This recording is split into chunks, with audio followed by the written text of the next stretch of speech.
जाइए, आपने सोल्जर बनना है।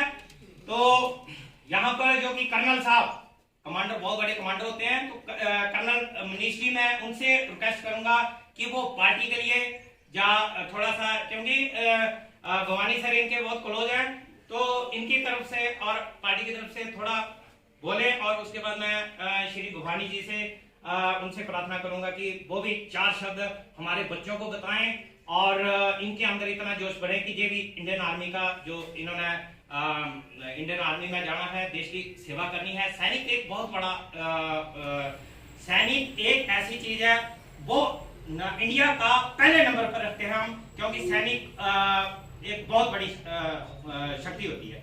तो देश को चलाने के लिए सैनिक का बहुत हाथ होता है। तो जितने भी बच्चे हैं ये सैनिक ही बनेंगे।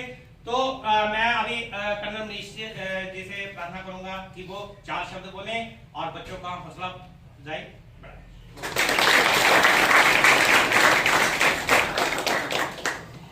रिस्पेक्टेड मंच, अपने भवानी जी, अंकल जी, सुनील जी, भंडारी जी और मेरे भाई और युवा साथियों,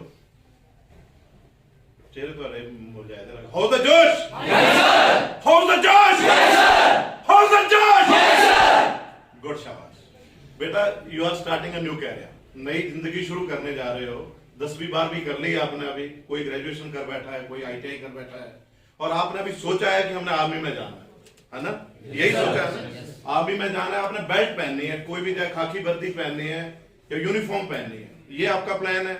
आर्मी में, पैरामिलिट्री में, या फिर ये नहीं हो पाया तो पुलिस में, मतलब you have a no vision कि हमने ये ज्वाइन करना है, कुछ ना कुछ अभी हमने नौकरी करनी है, तो सेना की करनी है, यूनिफॉर्म वाली करनी है, यही सोचा है आपने? yes, sir. सेना में जाने के लिए फिजिकल फिटनेस तो ठीक है, ये जो आप कर रहे हो, थोड़ा बहुत रिटन टेस्ट भी होता है, सब ठीक है, पर जो मेन चीज चाहिए, जो मेन चीज चाहिए, मैं इसको कोलैबोरेट करूं, इस चीज को इस तरह से कनेक्ट करके आपको बताना चाहता हूं। आर्मी में जाने के लिए जो मेन चीज चाहिए, वो चाहिए सबसे पहले सच्चाई, और दूसरी चाहिए लॉयल्टी, वफादारी।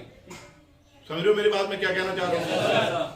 आज आप सेना में गए, सिपाही बन गए, ट्रेनिंग की, आपको फिजिकल एक्टिविटी सिखाई जाएंगी, फायर करना सिखाया जाएगा, पर मेन आदमी कौन सेना में कामयाब होता है, जिसके लिए सेना की रिस्पेक्ट की जाती है, उसकी सच्चाई के लिए। आपको पता है कि सामने से जब गोली आ रही होती है और सिपाही चला जाता है आगे, उसको पता है गोली लगी तो मैं मर जाऊंगा, वो उस 20,000, 50,000, 1 लाख की तनख्वाह के लिए आगे नहीं बढ़ रहा होता। वो किस लिए बढ़ रहा है? उसको देश से प्यार है, उसको अपना जो कलर है, जो नाम, नमक और निशान हमारे पलटन के होते हैं, पलटन का नाम, जो हमने पलटन के नाम का नमक खाया है, और जो निशान होता है हमारा, उसके लिए हम आगे बढ़ते हैं कि अगर हम इसको सक्सेस नहीं दिला पाए, अगर दिए हुए टारगेट को हम अचीव नहीं कर पाए, तो हमारा नाम, नमक और निशान हमें माफ नहीं कर पाएगा, हम लॉयल नहीं हो पाएंगे, हम वफादारी नहीं दिखा पाएंगे। मैं यहां बच्चों ये आपको बताने आया हूं, इस चीज को अभी से ही आपने अपने आप में शुरू करना है। आर्मी के मुद्दे पर मैं किसी और दिन आऊंगा तो आपको और चीजें बताऊंगा, पर मैंने जो बेसिक चीज बताई आपको कि आपकी वफादारी और सच्चाई। आज हमारे सामने देखो, नौकरी करना अलग बात है, ठीक है जी, अपने अपने घर को भी चलाना अलग बात है, पर एक बहुत बड़ी चीज क्या है, हमारे देश को मेन कौन चलाता है? सरकार है। सरकार जो कि कानून बनाती है, नियम बनाती है, वो कौन बनाता है? वो बनाते हैं हमारे इलाके से लोग। हम एक डेमोक्रेसी कंट्री है, जहां हम वोट देके अपना नेता चुनते हैं, प्रतिनिधि चुनते हैं। वो जो हमारा प्रतिनिधि होता है, वो ऐसी पॉलिसी बनाता है जो हमारी फेवर में हो, जो हमें आगे लेके चले आगे। अगर हम अपना प्रतिनिधि सच्चे दिल से चुनेंगे, और जिसके साथ सच्चाई से हमने एक बार चल लिए, उसके साथ लॉयल्टी दिखाएंगे, तो आप अभी बड़े छोटे हो बेटा, लाइफ बड़ी लंबी है।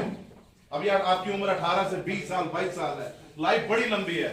आज जिसके साथ वफादारी दिखाओगे, जिंदगी में आपको वो वफादारी पे करेगी। आप समझने की कोशिश कर रहे हैं मैं क्या कह रहा हूं? yes, आज आपके सामने ये जो अभी चल रहा है, इलेक्शन हो रहे हैं, यहाँ पे बाई इलेक्शन हो रहे हैं, इलेक्शन में आपकी वोटिंग होगी अभी थोड़े दिन में। आप सभी वोटर हो, आपकी एज हो गई है इतनी की वोट देने हैं। मेरा आपसे एक अनुरोध है, ये आपने खुद डिसाइड करना है कि हमने किसकी तरफ जाना है। पर मेरा मानना यह है कि हमें जब बंदा चूज करते हैं, हम अपना प्रतिनिधि चूज करते हैं, तो जैसे सुनील जी ने बताया कि एक तो बात पढ़ा लिखा होना चाहिए। युवा होना चाहिए, ऐसा आदमी जिसको बात ही ना करने आती हो, ऐसा आदमी जो अनपढ़ हो, ऐसा आदमी जिसकी मंशा ठीक ना हो। ऐसे आदमी के पीछे चलने से हम अपने भविष्य को भी अंधकार में ले जा सकते हैं। हमें ऐसा आदमी चुनना है जो आने वाले समय में हमें भी साथ, देखो जो आपकी उम्र है, आप 40 अगले 20-25 साल तक आपको आज जिसके साथ लॉयल्टी दिखाओगे वो आदमी एटलीस्ट आपके 25 साल तक तो चले आपके साथ। तो आपको उस एज ग्रुप का ना, देखो 18 साल का बंदा तो एमएलए बन नहीं सकता, ठीक है, तो किस एज से बनेगा? 45 से 55 के बीच में। तो आपकी एज के हिसाब से ऐसा आदमी आपको चूज करना है जो आपके एज ग्रुप के हिसाब से मैच करता हो, जो आपको अगले 20 साल तक आपके साथ चल सके। समझ रहे मेरी बात? और मैं बता रहा हूं, फौज का पहला नियम है जिसको छाती दे दी ना उसको पीठ नहीं देनी है। अगर आपने चले हो कहीं एम्बुश में जाना है आपको, और आपको चले हो और वहां से भाग गए, आपके साथ तू चले जाओ ना, कहना हमने पीछे भागे, हमें तो गोली आ रही है, डर लग रहा है। नो, बड़ी सारी मुसीबतें आती हैं। आप घर जाओगे नहीं इसलिए नहीं, है हमारी पार्टी तो पुरानी वो है, हमारे तो पूर्वज उससे जुड़े हैं। नो, आपको चूज करना है कि आपने क्या करना है। आपने कैरियर ऐसा चूज करने की कोशिश कर रहे हो जिसमें सच्चाई और वफादारी है, उसकी नींव यहां से चलेगी। तो मेरी आपसे सबसे बेटा एक ही मैं आपको एडवाइस करना चाहता हूं, जो सजेशन देना चाहता हूं, मन से देखिए कि आपको आगे कौन ले जा सकता है। एक ऐसी पर्सनैलिटी जिससे आप एस्पायर हो सकते हो, इंस्पायर हो सकते हो कि वो उन्होंने अपनी जिंदगी आपकी एज में कैसे शुरू की थी और आज किस मुकाम पे है।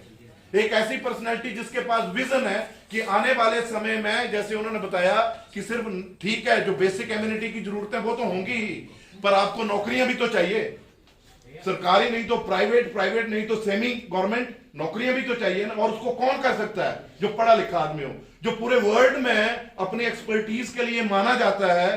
तो वो आपके लिए नौकरियां निकालना कोई उनके लिए बड़ी बात नहीं है, जो छोटी बात, मतलब बड़ी बात नहीं है, बड़ी छोटी सी बात है। तो यकीन मानना, आप अगर अपनी लॉयल्टी और सच्चाई आज किसी के लिए तय कर लेते हो, ये आपने डिसाइड करना, भविष्य में आपको डेफिनेटली पे द फ्रूट, आपको फल मिलेगा उसका। मैं यही कहना चाहता हूं। इसी के साथ मैं ज्यादा समय नहीं लूंगा, हम मेन सुनने आए हैं जिस आदमी को अपनी जिंदगी में अपनी जिंदगी का हिस्सा बनाना है। आर्मी के बारे में किसी और दिन आऊंगा तो मैं और भी चीजें बताऊंगा, पर मैं चाहता हूं कि आप उनको सुने अभी, और उनसे जो भी आपको अच्छी बुरी चीजें लगती हैं आप उनको कोशिश करें।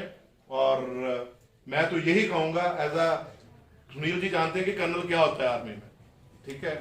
यहां आपके सामने खड़ा होकर अगर मैं कुछ कह रहा हूं अपने तजर्बे से कह रहा हूं, और मैं जो कह रहा हूं जो अपने दिल से कह रहा हूं, अगर मैं इनके साथ चला हूं तो कुछ ना कुछ मैंने देखा है।